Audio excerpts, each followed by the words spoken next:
What's up, Throdle? Do you ever wonder what it's like to have a Lotus that has 100,000 miles and you can use on the track? Well, keep on watching, as today you're in for a ride.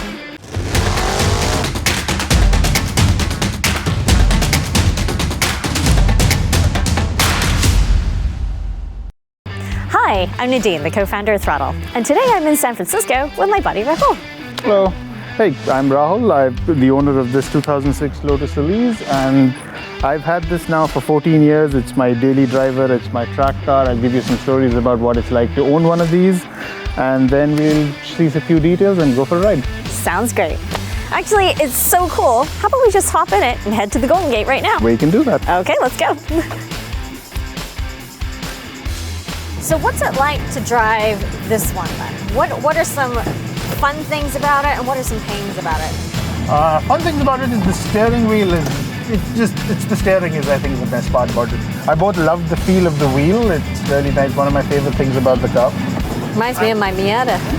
It's so tiny. It's a beautiful Momo wheel, which it's unassisted, right? Most people have never driven a non-power steering car, right? So you feel everything coming back through the wheel.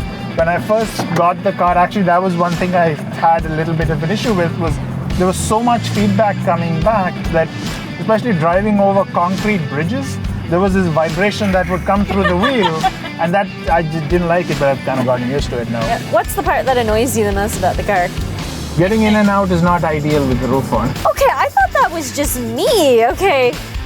Do you have any fun autocross or any track stories to tell us? I had a wonderfully fast spin in this car. It was in this town of Fernley, and that had a really, really long straight as well. I think it was a quarter-mile straight, so it was this big circle. You had this big 90-degree, well-banked turn, so you could get some good speed on the straight. And I don't really think of any other track that has this, but the long straight ended in a set of S's. So you had to stay flat through the S's because a mid-engine car, you lift in a turn, you're done. I'd normally been ending the straight at 107. And then suddenly, I guess I'd taken a much better run through the turn beforehand, and I hit the end of the straight at 114 this time. And then I spun. I don't know how many times I spun. It went flying through the gravel, and you can't see anything, right? It's just dust everywhere. I'm just holding the wheel and saying, please don't flip, please don't flip, please don't flip. So that's what I was worried about. Stop. I broke one of my mirrors. I don't remember if it was, yeah. And of course there's dust everywhere. Like it's covered in dust. There's dust like a few years later you would still find dust in the car.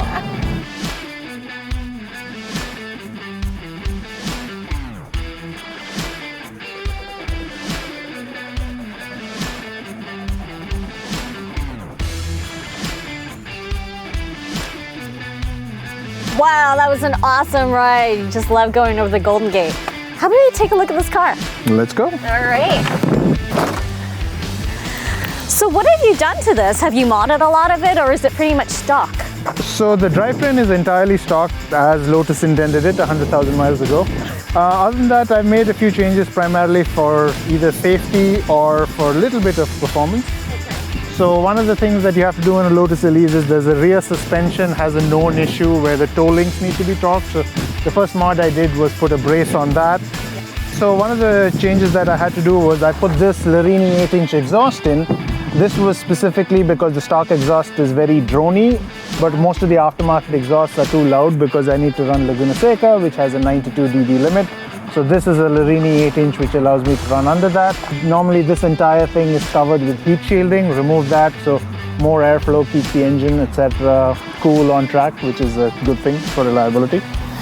And what about the seats? Did you do anything on the interior? Yes, so as a safety mod, as with my ultralight and my Lemons cars, I'm used to driving a car with harnesses. Right. And the stock seat, which is over there on the passenger side, is doesn't really have an option to do that. I originally put in a Sparco seat, didn't particularly like it. It was starting to fall apart, and I just put this Technocraft carbon fiber one in, which looks really nice, but is actually also extremely comfortable. And then in terms of the wheels, are these aftermarket wheels? These are aftermarket wheels. So the car originally was a base car, so it had narrower front wheels and 16-17s. Yeah. Most people go to bigger wheels. I went to smaller wheels.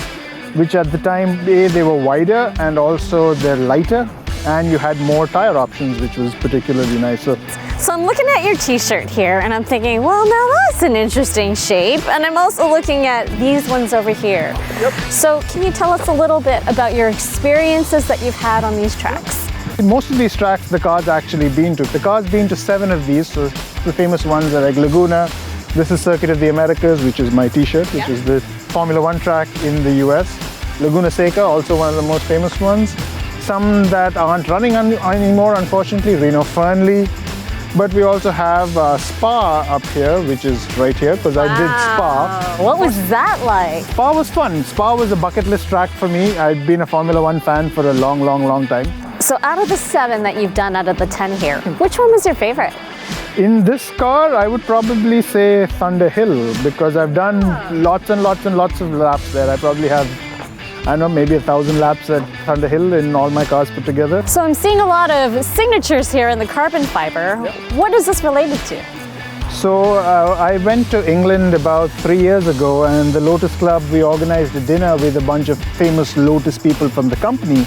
And so I wanted to get them to sign the car, but I certainly wasn't going to ship the car to England for that. So I'm like, what can I take? The funny part is I ended up taking the only non-factory panels inside the car, which are these carbon fiber panels which I put in for look. But those, I took that panel over to the UK and it got signed by a bunch of people. So over there there's a thing called Lotus Driving Academy. That's the guy at the top is Alistair McQueen, who founded that. Kevin Youngs is the longest serving Lotus employee, who was at Lotus for, I believe, 40-something years. You've got Mike Kimberley, who was the CEO of Lotus for a long time. Patrick Peel, who was the head of marketing. Underneath that, we also have Nick Adams, who didn't think of where he was signing it when he signed the panel. But he was one of the original vehicle dynamics engineers on the Elise. And you've got the last one. And over there is Tony Shute. He was the project manager on the Elise, which is really cool. Thanks, Rahul. I've had so much fun driving your Lotus Elise today, which was just as much fun as doing your Lotus 7.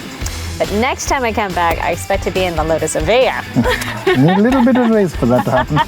Yeah, I need one of those too. But how can people keep in touch with you? So if you guys like this video, please like and share it. But if you'd like to just hang out, talk a little bit about cars, Lotus or Lotus Club events, hit me up on the Throdle app, or you can leave a message in the comments below. And we've had so much content today that we've cut some extra bonus video footage for the app, so download the Throdle app today. So please subscribe to our channel and hit the bell so you get notified when we upload new content, because next week we're going to be showcasing a Mustang and Rahul's Dodge Viper. So join us next time as Throdle's driving connections and fueling experiences. Yeah.